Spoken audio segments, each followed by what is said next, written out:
یہ سسٹم بنا تھا اس لیے کہ 2 سال بعد نئی قیادت آگے جائے، لیکن بدقسمتی سے ہماری بدقسمتی یہ ہے کہ چند لوگوں نے اس سارے سسٹم پر قبضہ کیا ہوا تھا، ٹھیک ہے۔ جب الیکشن کی باری آتی تھی تو ایک جو ہے وہ کنڈیشن رکھ دی جاتی تھی کہ ووٹ وہ بندہ کاسٹ کر سکتا ہے جو تحریک کا ممبر ہو، اپنی جیب سے پیسے لگا کر مرکز میں دے کر لوگوں کو باقاعدہ ممبر بنوایا جاتا تھا۔ مثال کے طور پہ میرا اور حافظ مظہر صاحب کا کمپٹیشن ہے، تو حافظ مظہر صاحب کے پاس اگر انویسٹمنٹ ہے تو حافظ مظہر صاحب 10 لوگوں کی، 20 لوگوں کی، 50 لوگوں کے پیمنٹ ادھر 1 ماہ کی کر کے تو وہ ان کو ووٹ کا حقدار بنا دیتے تھے، جو کہ ایک دھاندلی تھی۔ میرا ذاتی خیال یہ ہے کہ اگر یہی سسٹم چلنا ہے، الیکشن اس کے ذریعے ہونے ہیں، تو پہلے تو آپ وہ لوگوں کو لے کے ووٹ کا حقدار ٹھہرائیں جو 6 ماہ الیکشن سے پہلے تک تحریک کے باقاعدہ رکن ہیں۔ دوسری بات، الیکشن کا مطلب ہوتا ہے عوام کی رائے۔ میرا ذاتی یہ خیال ہے کہ مرکز کو اس معاملے میں انوالو نہیں ہونا چاہیے، بلکہ مرکز کو جو موجودہ سیٹ اپ ہے ہمارا مقامی لوگوں کو یہ موقع دینا چاہیے کہ وہ اپنے نمائندوں کا انتخاب کریں۔ جب سے آپ نے جوائن کی ہے کالے کی منڈی سے ٹی ایم کیو، جی تب سے لے کر اب تک کالے کی منڈی کے کس تحریکی نے تحریک کو پرموٹ کیا اور کس تحریکی کی وجہ سے تحریک جو ہے وہ کمزور ہے؟ جی بالکل، میں اس پہ یہ کہنا چاہوں گا کہ جب سے ہم تحریک میں آیا ہوں، اب ایک قادری صاحب کا اور ہمارا یہ ایک منشور ہے یا سمجھ لیں ہمارا ایک طریقہ کار ہے، ہم نام لے کے تو نہیں کسی کو ہٹ کر سکتے، لیکن ایک بات میں آپ کو بتا دوں، تحریک کو پرموٹ کرنے میں بڑے لوگوں کا ہاتھ ہے۔ میری ذاتی تربیت میں تحریک میں آیا تو اس وقت ہماری تحریک کی ایک یونٹی ہوا کرتی تھی۔ حافظ طفیل صاحب، عمران خورشید بٹ صاحب، ٹھیک ہے، بے مثال کام کیا انہوں نے، ٹھیک ہے۔ ان کے دور میں قربانی مہم ہم نے فرسٹ ٹائم لانچ کی، تو وہ لوگ جو 17 سال سے قربانی مہم چلا رہے تھے، ہم نے ان کو جو ہے وہ ڈیفیٹ کیا۔ ہم نے یتیم بچیوں کی شادیوں میں بڑا رول پلے کیا، اس کے علاوہ بڑے ویلفیئر کے کام تھے۔ حسن محی الدین قادری صاحب کے جو بڑے بیٹے ہیں، ان کا ٹور تھا حفظ آباد کا، ہم نے کالے کی ٹبہ پر مثالی استقبال کیا۔ لیکن مصلحت پسندی، اپنی ذات کو تحریک پر ترجیح دینا، ان چیزوں نے تحریک کو خراب کیا ہے۔ ایک وہ وقت تھا حافظ صاحب جب مسجدیں فل ہوتی تھی اوپر نیچے سے ہمارے اسکالر کو سننے کے لیے، آج ہمارے اسکالر کے سامنے 20 لوگ بیٹھے ہوتے ہیں۔ تو یہ ہم میں سے ہی ہے نا، ہم لوگوں میں سے ہی وہ لوگ ہیں جنہوں نے تحریک کو نقصان پہنچایا ہے۔ صرف عہدوں کے نام پر عہدے لے لیے، کام کچھ نہیں کیا، پیپر پہ واہ واہ ہے، اگر پریکٹیکل ورک دیکھیں تو پریکٹیکل ورک زیرو ہے۔ پی ٹی آئی اور ٹی ایم کیو اس کا الحاق ہوا، پھر علیحدگی ہو گئی، اس فیصلے سے تحریک کا معیار گرا یا بوسٹ ہوا؟ دیکھیں سر، بات یہ ہے کہ ٹی ایم کیو کا جو ہمارا پولیٹیکل ونگ ہے، پاکستان عوامی تحریک، ہم نے ہمارا اور پی ٹی آئی کا جو ایک مقصد ہے نا، وہ قریب سیم ہے۔ وہ بھی تبدیلی کی بات کرتے ہیں، ہم انقلاب کی بات کرتے ہیں، وہ بھی سسٹم ٹھیک کرنا چاہتے ہیں، ہم بھی سسٹم کو ٹھیک کرنا چاہتے ہیں۔ جب ہمارا الحاق ہوا تھا 2014 میں، اور قادری صاحب کا جو ایجنڈا تھا وہ بڑا وسیع تھا، وہ گورنمنٹ سے اوپر کا سوچ رہے تھے، وہ آنے والی نسلوں کا سوچ رہے تھے، وہ پاکستان کو درپیش جو مسائل ہیں ان کا سوچ رہے تھے۔ آپ کو پتہ ہے 17 جون کا جو واقعہ ہوا 2014 میں، جو موجودہ گورنمنٹ ہے، اس کے اندر ہمارے 14 لوگوں کو شہید کیا گیا، 100 سے زیادہ لوگوں کو زخمی کیا گیا۔ جب عمران خان صاحب گورنمنٹ میں آئے تو ہم سوچ رہے تھے کہ شاید اب ہمارے دکھوں کا مداوا ہوگا، اب وہ لوگ جو ہمارے لوگوں کے قتل میں ملوث ہیں ان کو سزا ملے گی، بٹ انفارچونیٹلی ایسا نہیں ہوا۔ اس میں بھی میں سمجھتا ہوں خرابی عمران خان صاحب میں نہیں ہے، خرابی سسٹم میں ہے، جس نے ان کو اتنا مجبور کر دیا کہ وہ نام بھی نہیں لے سکتے تھے۔ حافظ صاحب جب وہ گورنمنٹ سے علیحدہ ہوئے 2022 میں، تو پہلی سپیچ میں انہوں نے ماڈل ٹاؤن کے شہداء کا ذکر کیا۔ اب سوال یہ ہے کہ وہ 4 سال وہ کون سے عناصر تھے جنہوں نے ان کو خاموش رہنے پر مجبور کیا؟ وہ یہ سسٹم ہے کرپٹ، جس کو ہم چینج کرنا چاہتے ہیں۔ 69 کے صدر ہیں جی کیا ایسا کریں گے جس سے تحریک کے مشن کو فروغ ملے گا؟ جی سب سے پہلے میں جب تحریک میں کوئی بندہ آتا ہے نا، تو وہ ایک حلف ہوتا ہے اپنے عہدے کا۔ میں اپنے عہدے کا میری یہ ذمہ داری ہے کہ میں انشاءاللہ تحریک کے جو مقاصد ہیں، تحریک کی جو ریکوائرمنٹ ہیں، جو قبلہ نے اپنی خدمات سر انجام دی ہیں، اس سے لوگوں کو آگاہ کروں گا۔ میں عہدے کا غلط استعمال نہیں کروں گا، میں ذاتی کسی کو جو ہے وہ عہدہ نہیں دوں گا، جو بندہ کام کرے گا اس کو اپریشیٹ کروں گا، جو نہیں کرے گا میں اس کو کہوں گا کہ آپ کام نہیں کر رہے۔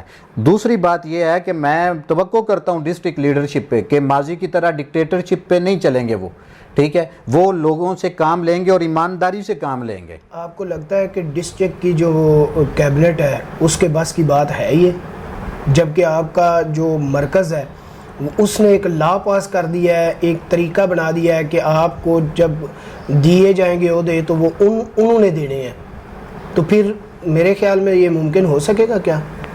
دیکھیں سر، بات یہ ہے کہ جو نئی کیبنٹ ہماری آئی ہے اور جو لیڈرشپ ہے اس میں ایک صدر صاحب ہیں جو فرسٹ ٹائم آئے ہیں، ٹھیک ہے۔ ماضی میں صدر صاحب جو موجودہ ہے ان کا اور محترم عامر سلطان صاحب ان کا اتحاد اور انہوں نے بڑا کام کیا نو ڈاؤٹ، لیکن جو موجودہ ضلعی سیٹ اپ ہے اس میں عامر سلطان آپ کی تحریک میں ایک ایسا نام ہے جس کو آپ چاہ کے بھی فراموش نہیں کر سکتے، نو ڈاؤٹ، کیونکہ ان کی خدمات جو ہیں وہ بہت زیادہ نمایاں ہیں۔ بالکل آپ کے تمام تحریکی جو بھائی ہیں ان سب سے اگر دیکھا جائے کہ تحریک کے مشن کو فروغ کس نے دیا ہے تو وہ اس میں عامر سلطان کا، نو ڈاؤٹ، بالکل ایسا ہی ہے۔ عامر سلطان صاحب ماضی میں بغیر عہدے کے انہوں نے بڑے کام کیے ہیں، بڑا ویلفیئر کا کام کیا ہے، مشن کا کام کیا ہے، ان لوگوں سے شاید زیادہ کیا ہے جن کے پاس عہدے تھے، جو ڈسٹرکٹ کی لیڈرشپ کے اوپر بیٹھے تھے ان سے زیادہ کام کیا عامر سلطان صاحب نے۔ تو میں بات کر رہا ہوں کہ یہ جو موجودہ سیٹ اپ ہے ان سے توقع ہے کہ یہ مشن کو فروغ دیں گے، نہ کہ اپنی ڈکٹیٹرشپ کو جو ماضی میں ہوتا رہا ہے۔ اس سے پہلے بھی آپ کو ایک دفعہ یوسی ناظم اناؤنس کیا گیا، جی بالکل، قریب 10-12 دن بعد آپ کو جو ہے وہ ختم کر دیا گیا، اس کے پیچھے کیا محرکات تھے؟ دیکھیں جی، بات یہ ہے چونکہ میں بڑا سٹریٹ فارورڈ بندہ ہوں، میں بالکل حقائق بیان کروں گا۔ مجھے ذمہ داری ملی، ذمہ داری ملنے کے بعد عامر سلطان صاحب وہ میرے بھائی ہیں، میرا ان سے تعلق ہے، میں نے ان کے ساتھ کام کیا ہے، ڈسٹرکٹ میں کام کیا، یوسی میں انہوں نے میرے ساتھ ہمیشہ کوآپریٹ کیا ہے۔ بات یہ تھی کہ جب مجھے ذمہ داری دی گئی تو جو سابقہ ڈسٹرکٹ لیڈرشپ تھی ان کی طرف سے یہ آرڈر تھا کہ میں ان کے ساتھ کوئی پروگرام میں پارٹیسپیٹ نہیں کر سکتا، اگرچہ وہ پلیٹ فارم تحریک کا تھا، لیکن میں نے ایسا کیا اور میں نے یہ برملا کہا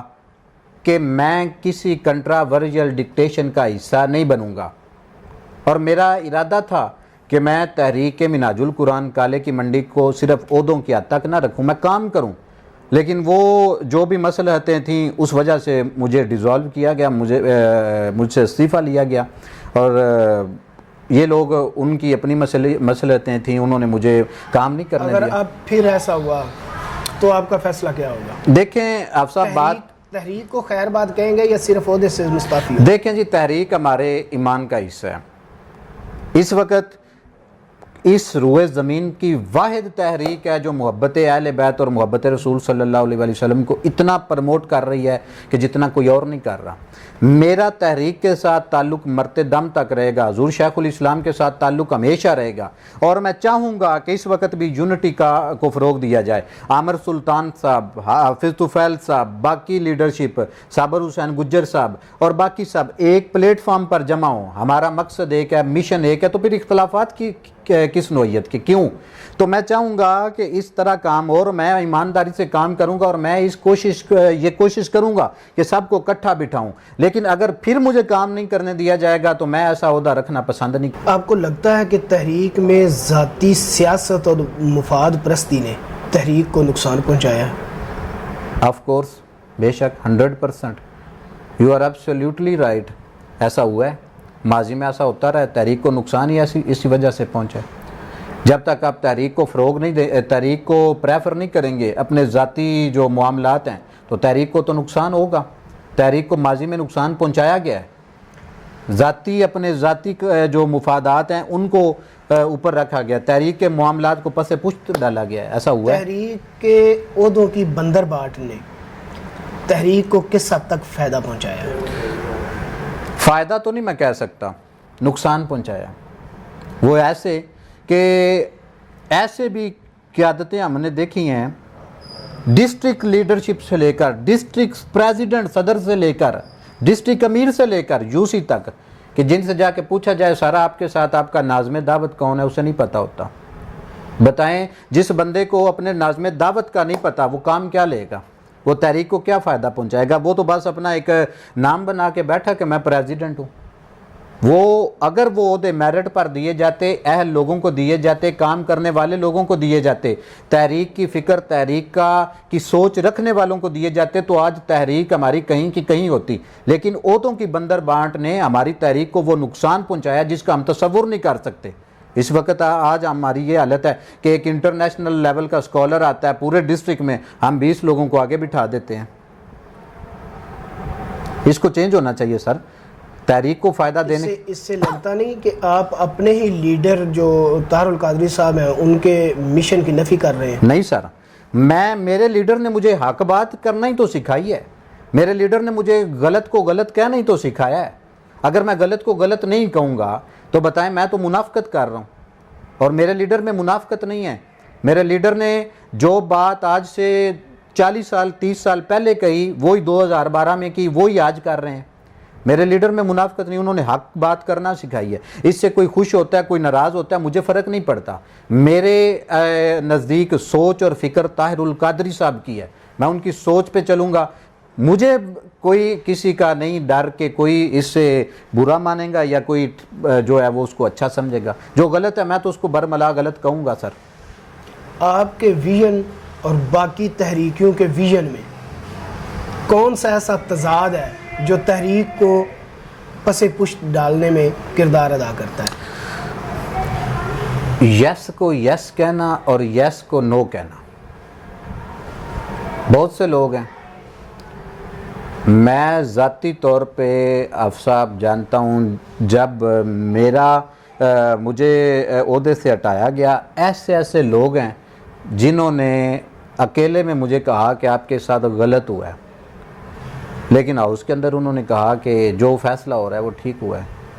وہ کون لوگ ہیں, ان کا کیا مقصد تھا سب کے سامنے ہے کہ وہ کیا اپنے آپ کو ظاہر کر رہے ہیں.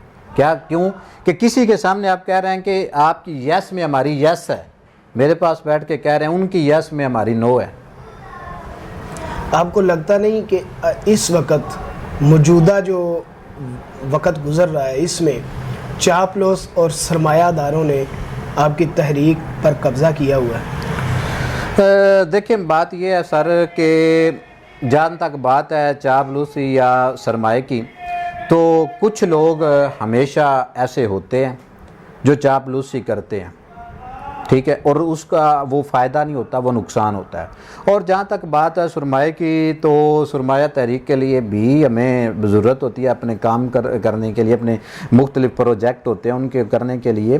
اور ماضی میں حافظ آباد میں بہت کام ہوئے ہیں اس حوالے سے جو ہیں, تو ہوپ سو میں توقع کرتا ہوں جو موجودہ لیڈرشپ ہے میں ان سے بہت حد تک توقع کرتا ہوں, 100% مجھے ایکسپیکٹیشن ہے کہ وہ according to the mission of TMQ چلیں گے, وہ تحریک کو فروغ دیں گے. تو جب تک وہ اس مشن پر چلیں گے تو شعیب منیر ان کے ساتھ کھڑا ہوگا. لیکن اگر جب میں نے محسوس کیا کہ یہ مقصد تحریک کا نہیں, مقصد کوئی اور ہے, تو میں 1 منٹ نہیں لگاؤں گا استعفیٰ دینے میں. تحریک منہاج القرآن کو کالے کی تمام مساجد انتظامیہ اپنی مساجد میں محفل کرنے سے روکتی ہیں, اس کی کیا وجہ ہے؟ اس کی وجہ تنگ نظری ہے سر. اس کی وجہ ان کا ذہن چھوٹے ذہن ہے. الحمدللہ منہاج القرآن وہ اس وقت مذہبی جماعت ہے جس نے امت مسلمہ کو بے مثال عشق رسول دیا, بے مثال عشق اہل بیت دیا, بے مثال عشق اور تعظیم صحابہ دیا. بات یہ ہے کہ ان علماء مولویوں کی ہمارے ساتھ بنتی نہیں کہ طاہر القادری جو بات کرتا ہے وہ ان کو ہضم نہیں ہوتی. طاہر القادری وہ شخصیت ہے جس نے ساری زندگی اپنی کسی ایک بک کی ریالٹی نہیں لی, ایک خطاب کا پیسہ نہیں لیا. جب آپ حق بات کریں گے تو آپ کے راستے میں روڑے تو اٹکائے جائیں گے. وہی ہوتا ہے. مساجد انتظامیہ کا کچھ اور کہنا ہے. ان کا کہنا یہ ہے کہ یہ جب بھی کسی مسجد میں آ کر محافل کا انعقاد کرتے ہیں جی, تو یہ یہاں پر جو ہے وہ گروپ بندی کرتے ہیں جس سے ماحول جو ہے وہ خراب ہوتا ہے، اور ایسا ہوا ہے، اس میں کس کو ذمہ دار سمجھتے ہیں؟ سر میں گروپ بندی جہاں تک بات گروپ بندی کی ہے تو گروپ بندی میرے علم میں نہیں کیسی ہوئی ہے جی. آپ یہ دیکھ سکتے ہیں کہ منہاج القرآن کا جو بھی اسکالر ہے وہ آتا ہے، اس نے اپنا پیغام دینا ہوتا ہے. اصل مین بعض معاملات میں اب مثال کے طور پہ محرم الحرام چل رہا ہے، آپ شہادت امام علی مقام علیہ السلام کا پروگرام منعقد کرتے ہیں، اگر اینڈ پہ ہمارا اسکالر اس کا فلسفہ بیان کرتا ہے، اس کا پیغام دیتا ہے، تو آپ صاحب بہت سی مساجد کی انتظامیہ جن سے وہی ہضم نہیں ہوگا. یہ ایک مین وجہ ہے میرے نزدیک. ورنہ الحمدللہ منہاج القرآن کا کوئی ایسا انتہا پسندی کا، دہشت گردی کا، بلکہ منہاج القرآن تو وہ پلیٹ فارم ہے جس نے واحد ایک منہاج القرآن اور ڈاکٹر طاہر القادری ہیں جنہوں نے دہشت گردی کے خلاف فتویٰ دیا ہے اور اسلام کو ایک امن کے طور پر، امن کے مذہب کے طور پہ دنیا کے سامنے پیش کیا. عامر سلطان، سابق ناظم حافظ محمد طفیل اور صابر گجر صاحب، ان تینوں میں کس کی خدمات تحریک کے لیے زیادہ ہیں؟ دیکھیں جی، بات جہاں تک ہے کمپیریزن کی، عامر سلطان صاحب جب سے میں تحریک میں آیا ہوں، عامر سلطان کو میں نے کبھی کسی لمحے تحریک سے نہ دور دیکھا نہ مشن سے دور دیکھا. فلاحی کام ہو، سیاسی کام ہو، دینی کوئی پروگرام ہو، عامر سلطان سب سے آگے ہے.